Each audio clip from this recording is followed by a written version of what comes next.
Hello and kamusta everyone. These are 10 things that I wish I knew when I first started playing Farlight 84. Tip number 1 is something that may make you want to main all guy heroes from now on.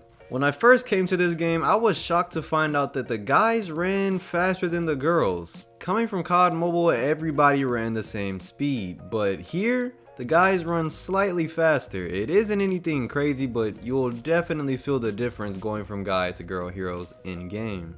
Tip number 2 is armor swapping. Overall, this is more of an advanced tip, but it will make your Farlight life 2.6 times better once you learn how to do it. However, if you have auto loot on, you already have the basics of this tip under your belt, since it will automatically pick up the better shield for you.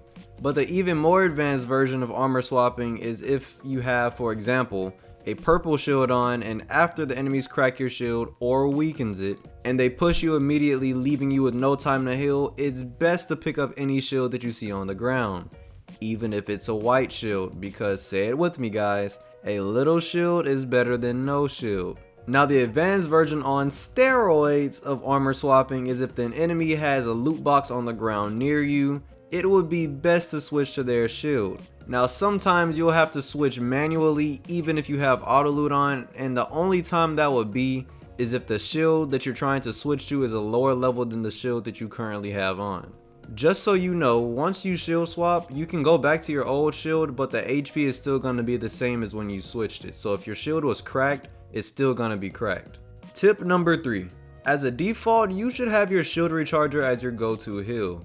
More often than not, you're in situations where the enemy barely gives you any time to breathe, so it would be best to at least get one cell over no cells. The shield recharger takes 1.5 seconds to get one shield cell off, while the shield restore takes 4.5 seconds to finish healing your entire shield completely. Those times only apply if you don't have a Momoe on your team, since she decreases the time of healing. Tip number 4 is headshots. I've actually made a video on this in the past that's more in depth, but since it's very important, it has to be included in this video. So I'm sure we've all been in a situation where you were shooting at an enemy first, then they hit a 180, then kill you. The reason for this, other than hacks, is headshots. In-game, headshots should be something that you practice on in training ground or in warm-up mode regularly, or until you're comfortable aiming higher and hitting more headshots. I personally main the AK-77 as my primary weapon, and at max level, which is level 10, once you've collected enough experience in game, you will be dealing 28 damage to the body, but the most important thing here is how much it does to the head, which is 42 damage to the head. Just imagine the kill time of all headshots from the AK. It legit feels like you're cheating because of how fast it can kill.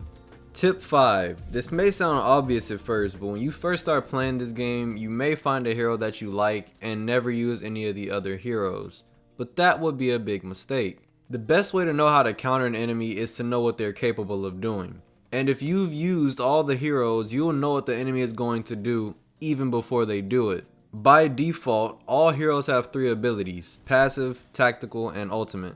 But once you learn them, you'll be making high IQ plays on a daily basis. Now I know that all heroes cost 30,000 coins a piece and it takes a while to get there, so you may not be able to use all the heroes for yourself yet, or so you'd think. But the way to test out all the heroes is to go into training ground, run to the middle to change capsular, and then you can choose any hero that you want to use for yourself. Tip number 6 is Watchmans Turrent.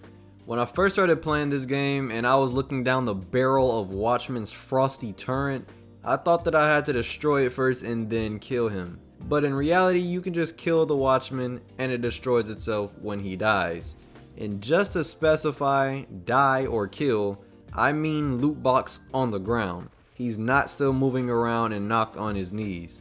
Tip number 7 is holstering your weapon. A very common mistake that I see a lot of new players making is running with their guns out 24/7. You may always be ready to shoot someone, but you'll cover a lot less ground that way. When your weapon is holstered, meaning when your gun is put up on your back, you run slightly faster and cover more ground.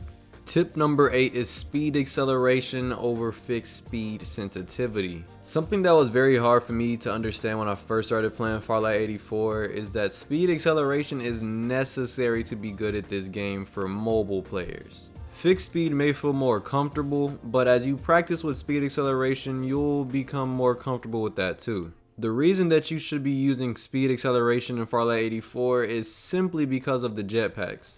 When someone boosts, it's a quick burst in one direction, and if you have fixed speed, the finger that you use to track will either be on the edge or off your phone completely.